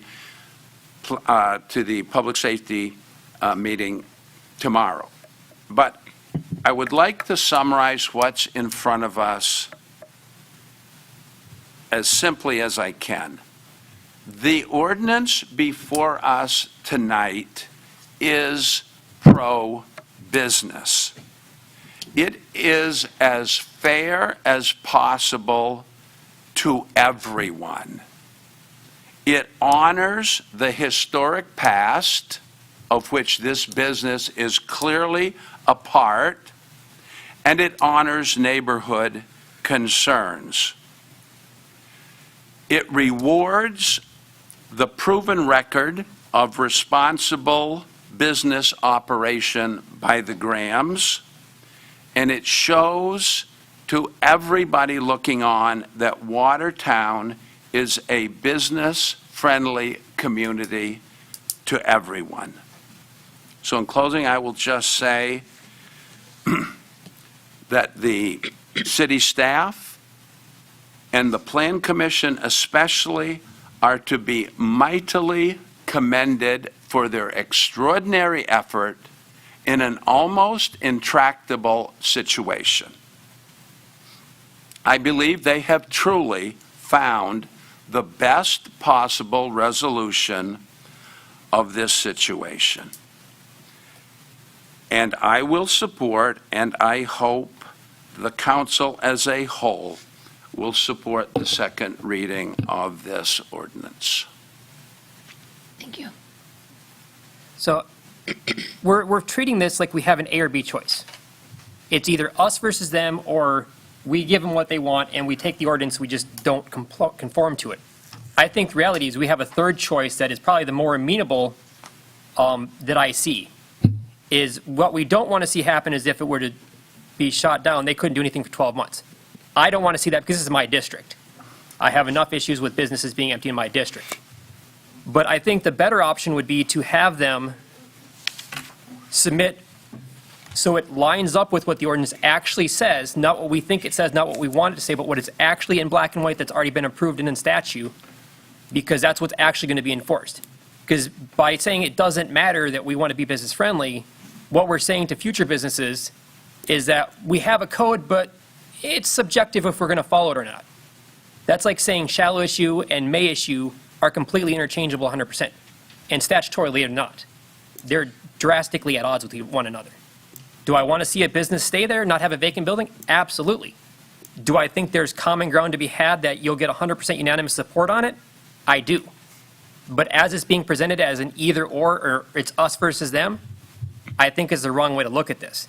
So my motion would be to table it so that it gives the Grahams time to properly put together the packet so it conforms with the statute, so that you can get complete buy-in with the neighbors, find common ground, because as the person from the league said, a lot of the businesses aren't open till 2. So if 2 is the issue, that tells me that something between 11 and 2 would be supported by the residents. There's a happy medium.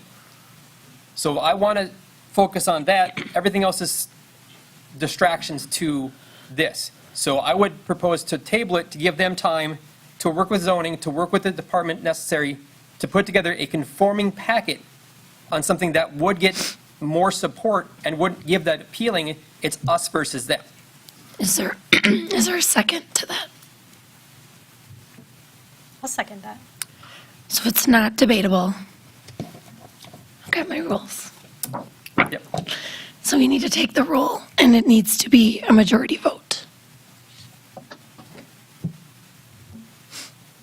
Schmidt, Aye. Davis, Aye. Lampy, No. Ritten, No. Bartz, No. Lick, Aye. Smith, No. 4-3. Mayor. Hold on one second, please. Is that correct? So that fails? it fails 3-4. 3-4. Okay. Mr. Licht. So we're back to our original one. We're back to our original motion. I think I'm the only one that hasn't said anything. I appreciate all the comments tonight. I would echo and agree with almost everything everyone said, because I think everyone said a piece of this puzzle. It's very complex. There's no one here, I don't know, I guess I can't speak for other people here, but I feel like I can. There's no one here that doesn't want this business to succeed. I feel comfortable saying that for everyone, especially including me. I'm not concerned about the time at all. Maybe, the reason why I voted to table was because I think it wouldn't hardly take me anything as far as writing a few things down on a piece of paper that is somewhat close to a few of the items in this PUD that I would say, oh, that's fine. I believe the Tipsy Goose, I approve that one. They talked about putting up a fence or something. I can't remember all the details.